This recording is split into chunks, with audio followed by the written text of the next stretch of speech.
Gentles and ladymen, I'm Spiro, and I'm not a wizard. Today's video is going to be part 2 of our series on learning to program on the Commodore 64 BASIC.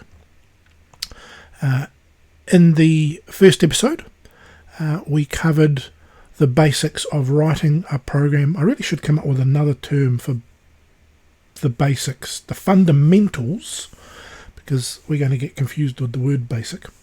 The fundamentals of writing a little program, saving that program, or running that program, saving it to disk, loading it to disk from disk, and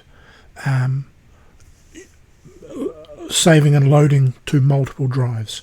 So one thing that I wanted to cover, just to go back on, about the editing your programs. So we're doing this in Vice. I'm going to, if you haven't watched the first episode, I'll leave that linked in the description below. And to get you up to speed, go watch that, and that'll get you up until this point. So what we've done is we've created a disk. We've saved the little uninteresting program that we wrote in the first episode, and we're going to now attach that disk image and load our program back up again. Okay, so we'll attach that to drive 8. So the disk we did was we wrote a program which my head is now not covering, as you can see the whole thing, is the basic 01 program. So we're selecting that disk, we're attaching it, and it's now in the it's mounted in the disk drive. So this was as if we had put our physical floppy disk in the floppy drive. So we're going to do a directory listing of that disk just to verify that the C64 has loaded it, reading it correctly. So we're going to do a directory listing, and there's our program, basic 01. Now, one thing I didn't cover was moving around the screen, right? And each time you press enter on a line, the whatever is on that line will the operating system, Commodore 64 BASIC, will try and execute that as a command. So if you're typing print hello and I press enter, it will execute that command and run that command. Now, one little thing to note is, let's just get rid of that. We can press shift enter and it will take the cursor down to the next line, but it won't enter in that line as a command. So if we press shift enter, you'll see it doesn't try to run that command. We can also move 100% freely around the screen. If we go to the right of one side, we end up on the left of the next line, and so on, back and forth. So we can actually go and use that to modify our program without retyping whole lines. And in fact, we can even use it to load a program off disk. So we're going to use the up arrow, go up, type in load, and then just use the cursor. And we're going to go (8) because we need to load that off drive 8. So, but you'll notice that there is some other text on this line. And if we press enter now, it'll try and consider that as part of the command to be executed. So we'll just press space a bunch of times and wipe that out. And now if we press return, you'll see that we are now saying load, quote, basic 01, quote, (8). It'll search for it, it'll load it, and now it's ready. So we can clear the screen because it's a mess on the emulator. Now there's on the real keyboard, there's a home clear button. The on the Vice emulator, now the keys might be different by default on, or you might have modified the key maps or something, but on mine I'm using what I think is a default setting, and if I press shift and the home key on my keyboard, actually let me do one thing. I'll press home first, and that will take the cursor to the top left of the screen. So that's the home position of the screen. Now if I press shift home, that'll be like pressing I think you do it on the Commodore, on the real Commodore, if you press shift and home clear. And so if we press shift home on Vice, that actually will take the cursor to the top left, but it also clears the whole screen. So we can enter in a bunch of stuff. The cursor can be in a random place, and we can press shift home, take us back up to a nice clear screen. Now we've loaded in our program, and so if we type list, it will display the program that we entered in the previous video. So one thing we did was that we changed these line numbers. So just to show that if we want to edit a line, so we just cursor up, we want to change these to have that gap between each line. So we want 10, 20, 30. We can just go 20, wipe over that, and so now if we press return or enter, it will now we will now have entered a line 20 into our program that has the statement go to 10. So I'll press return on that, and I'll just move down. So now we haven't wiped line 11, we've actually just added another line. So to delete line 11, if you recall, we just type in the line number with nothing else, that'll wipe it, and then our program has now got line 10, line 20, line 30.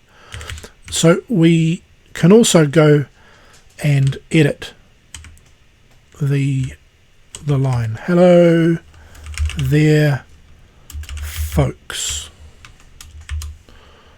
Alright, and then if we press return, I should call it the same thing each time. You press enter, it enters that in. So now we have got a modified line.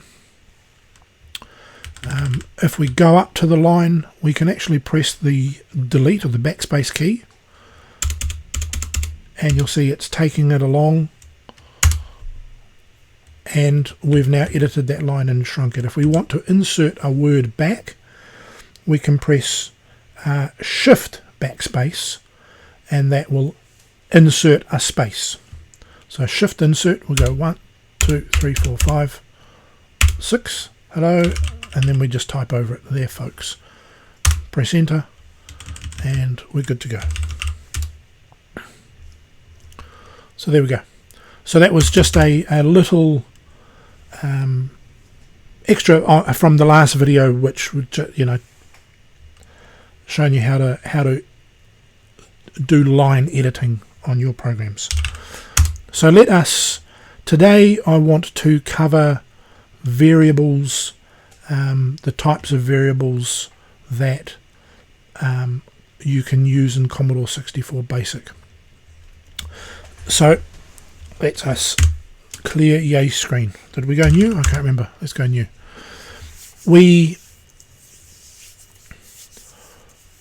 So Commodore 64 Basic is actually written by Microsoft. Microsoft wrote, they ported the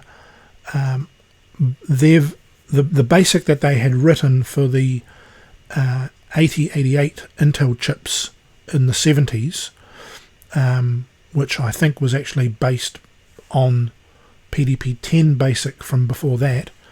And what they did in the 70s was that the 6502 CPUs were becoming more popular and becoming used in the new home computer microcomputer revolution, and Microsoft ported their version of Microsoft Basic to the 6502 CPU, and they licensed that out to a bunch of people. So Commodore used it for a whole lot of their computers. I think from the VIC-20 through to the actually, they might have used it on all of their machines. The Amiga was using Microsoft Basic as well. So, but I think the VIC-20, the Commodore 64s, and the Commodore 128s all had 6502 version of Microsoft Basic. The Atari 800s, or the Atari 8-bit series of computers, had a Microsoft Basic as well. I think they actually had their own Atari Basic too, but they licensed a version from Microsoft. I'm fairly certain the Apple IIs licensed it as well. So it was fairly common. The TRS-80s were based on a different CPU, but they also they licensed a version of Basic from Microsoft. So the syntax you'll find is quite common amongst a whole lot of computers of that era, and so the quirks are common across all those machines. And the biggest quirk is that a variable name can only be 2 characters. So we've got 4 types of variables. We've got strings, which are strings of text. So if I say a string equals string of text, okay, we've got floating point numbers. So by default, a number is just so a string is defined by having the $sign. You've got the variable name and then a $sign, which indicates it's a string. If you see a variable name which doesn't have anything on the end of it, it is a number, but it's actually a floating point number. By default, any numerical operations, any numbers that Commodore 64 Basic deals with are floating point numbers. So that is, I can have a 9.5. Now an integer is a number that cannot have decimal places. So if I go 9.3 on C, oops, I have to indicate that it's an integer by doing a % sign. So if I go 9.3, it won't be able to store the 0.3. Right? It said it's ready as if it's done it, but it hasn't stored that 0.3. There is one other type of variable, which is an array, there is a string version and numeric versions of arrays. I'll cover that quickly here, but I want to do arrays in a separate video. So if we did a numerical array, we would have a variable name, let's call it R, and in parentheses we would have a number. So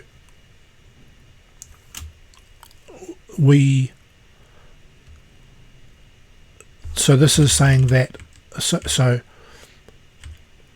the array R, the 12th item, well actually the 13th, because arrays start at 0, so the 13th item will be referenced by this 12 in parentheses. So we could do equals 9. Now that failed because when you have to actually dimension an array using the dim command, and you have to specify the maximum number of items that you want to be able to store, which is a quirk because it can be a problem if you don't know how big your array is going to be, and you can't redimension an array in the middle of a program. So you have to know in advance how big you think it's going to have to be, and you will then have to dimension it. Oh, see, I've tried to redimension it, even though it didn't like that. So let's try dimensioning R2 to be 12 long. Okay. So we tried to reference it. It said, no thank you. So we tried to dimension it, and then it went, no thank you. So that's a bit of a quirk. If you have to remember to dimension it properly first before you use it. Okay, so let's clear that screen. We've got ourselves a string. We've got ourselves a floating point number, which we'll just refer to as a number. And we've got an integer,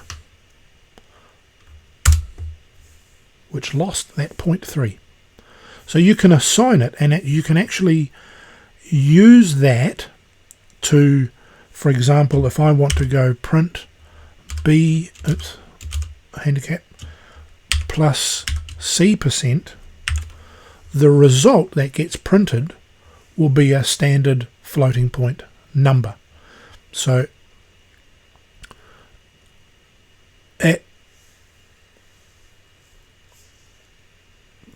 as I said, the C64 BASIC treats everything by default as a floating point number unless told otherwise that something is an integer.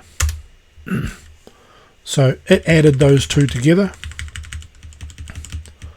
and it printed out that.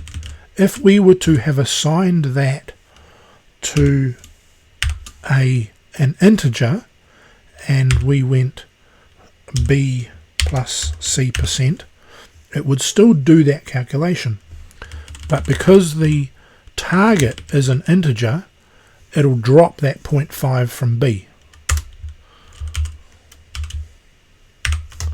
Right, so we'll just get 18. So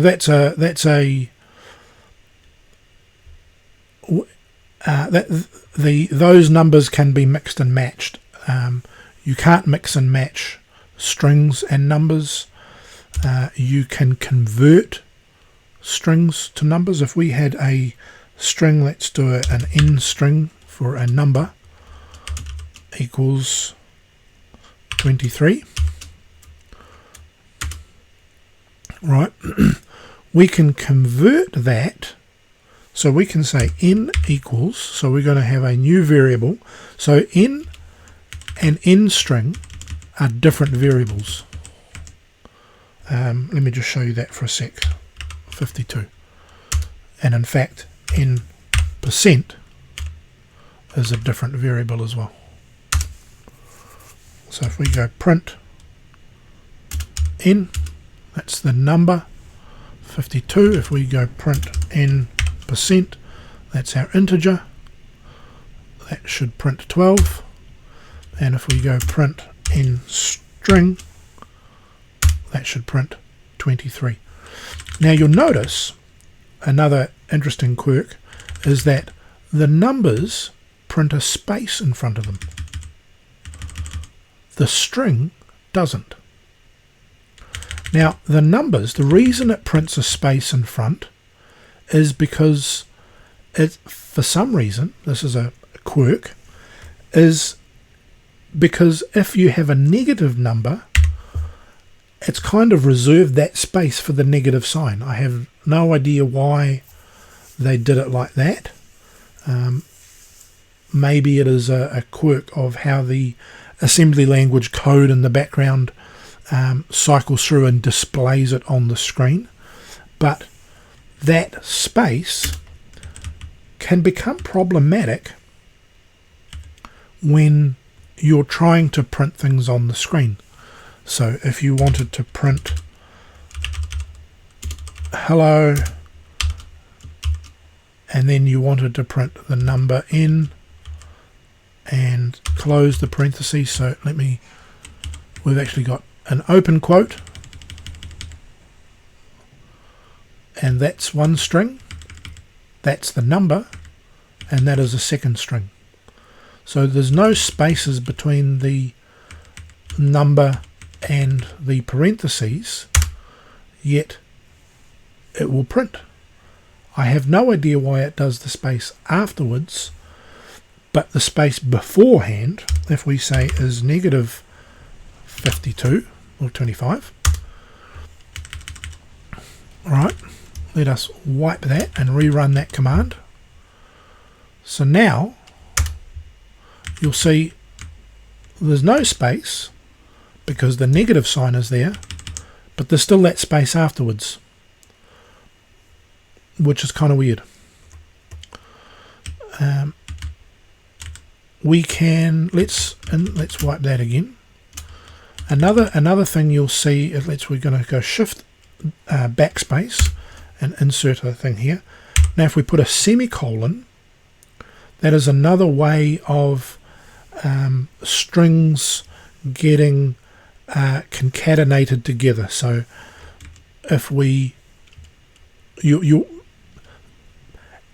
it's actually optional as a quirk of the language, but a lot of people do it for readability. As with everything on a 64K 8-bit computer, every byte you add counts, which is why you'll see a lot of program listings where they can actually and this was actually a decision made by Microsoft for the 6502 version of their BASIC, was that they made it so that you didn't need to put spaces in between commands and variables and so on, that it would figure it out. And that was because that was so that you could compress your code. If you had a big program, removing hundreds of spaces would remove hundreds of bytes. So it's an interesting quirk, but putting the semicolons in there makes it more readable. So and this says print the string and then leave the cursor where it is. Now you might see this sometimes where people will put that at the end of a line because they don't want by default the print command. Did I mention? I don't think I mentioned that the question mark is the shortcut for the print command. Wow, that's a huge oversight and an assumption on my part. Very sorry. I hope you had figured that out by now. Yeah. Let's move on. So you'll see a lot of people leave that at the end. So the print command will print out whatever you tell it to, and then it will add a carriage return. So it will move the cursor to the next line. If you put a semicolon at the end, you are saying leave the cursor there at the end of the string. Don't add the carriage return. So where we had things like printing the result of our output a line space because it's pressed the carriage return, and then the ready command, well, I think it's actually the ready command prints a line space and then the ready word, and then it'll put the cursor down here. So if we take that away, if we take away that extra carriage return, the cursor after running this command will actually be here instead of here, right? So what will happen is that once we print this out, you'll see that from the last time we ran it, it put the output, then it put a line space, and then it put ready. So this time the word ready will be on this line here, and there we go. What it did was it at the end of running that command, it left the cursor there. The ready prompt inside the kernel did a carriage return, probably for occasions like that, and printed the word ready, and then left our cursor there. So actually I might mention this in passing now. If we put a comma here, it will actually print each of those separate fields. So it will now treat this string, this number, and this string as separate fields, and it will print a tab in between them. So there we go. Let's clear that to make it clearer. So it's now printed the hello parentheses, it's gone to the next tab location, it's printed the N, then it's gone to the next tab location, and it's printed that last parenthesis. So that's all very interesting. I mentioned earlier the variable names can only be 2 characters. So AA string, so 2 character names not including that symbol. So if we had AA%, that wouldn't count towards our 2 characters. It's basically these 2 characters. They can be any alphanumeric. I'm not entirely... I think it probably is that the first one probably has to be a letter. I haven't actually verified that, but it would make sense because otherwise it will just treat it like a number. So we can do A1, A2, and so AA through to AZ, A1 through to A0. So we can have, 36 odd variable names starting with A. And that is distinct for numbers, integers, and strings. And they're all separate. So we can have let's try something that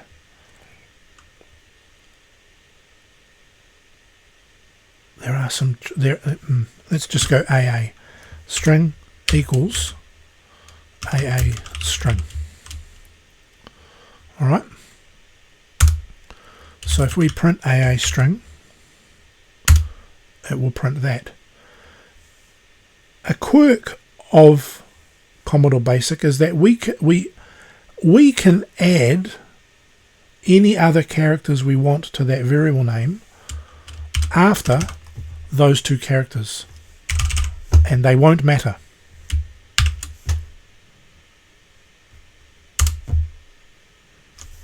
They're just completely ignored. So we can say drumstick string equals drumstick. Let's go print drumstick string. Okay, but we can also go print dr string because that's all that matters to Commodore Basic, and we have our drumstick. So that can make it interesting. It does change the readability a bit, but it is what it is. The thing you have to keep in mind is that there are some reserved words that are 2 characters. One of them is 2 from the command for I equals 1 to 100. We have the fn, which is the shortcut for a function. We have ti. We cannot use ti, never ever use ti. That is for time. So there's actually a ti and a ti string that get used by the internal clock counter magic. so you can't have any variables called TI. You also cannot have a variable name OR, because that is the bitwise OR operator. Another bitwise operator is AND. And that is almost it. Now you'll notice on the left I've had this C64 Wiki page loaded up. Yours might look different when you visit it, but I'll leave a link to this down below. This is a very, very, very useful tool when wanting to look stuff up. I still use it all the time. A lot of it comes out of this book here. Now this is a really nice book to have. You don't need the physical version of it because they're available freely online to download as PDFs. Pretty much every single book ever published for every 8-bit computer is available free online now. So these are stupidly expensive to try and get hold of now. This is probably the third copy I've had over the years, and it was sitting in the sun, so the plastic on the side has gotten quite brittle. Anyway, sidetrack. This is a nice reference tool. So it tries to have everything about the Commodore 64. But if we go down here under Portals and we click on Main Portal, or there's also another link up here to it, it will load on my high-speed internet connection, and we can go down to Portal Coding Languages, and we have got lots of information if you want to look at for lots of other languages on the Commodore 64, but we're interested today in BASIC. So we've got the BASIC general page. This tells you all about Commodore 64 BASIC, and we've got a C64 commands page, which I often use this to remind myself of the syntax of something, or to see if I'm doing something correctly. Now this just reminded me reading that I forgot to mention the converting strings to numbers. I might do that in another video because I think this is getting to another one of my long videos. So I'll leave this video here with this. This is a really useful tool. Bookmark it. You'll refer to it frequently, and if you want to find out about how some of the commands work, you can click on your command. It'll tell you all about it, tell you how to use it. It'll give you examples. And one thing to note is that at the bottom of each page of the commands, there's a table linking you to all the other commands. So you can just click on that rather than trying to backtrack through. The other option is you can type it in here in the search. You type go to, hit enter, it'll go to the go to page. If there are some multiple options, you type in print, it'll take you, actually it just takes you straight to the print page. That's interesting. There is a disambiguation because there is also the print hash. Out of scope of this video, but very, very useful tool. I highly recommend using it. I think I've covered everything I was trying to cover in this video. If I haven't, it'll be in part 3 anyway. I'll leave it at that. I hope you're enjoying this series. Please let me know what you think of it down below in the comments. It will progress, it will build up, we will get fancier and fancier, and we will learn more and more about the basic programming, if that wasn't clear. So thanks for watching, thanks for your support.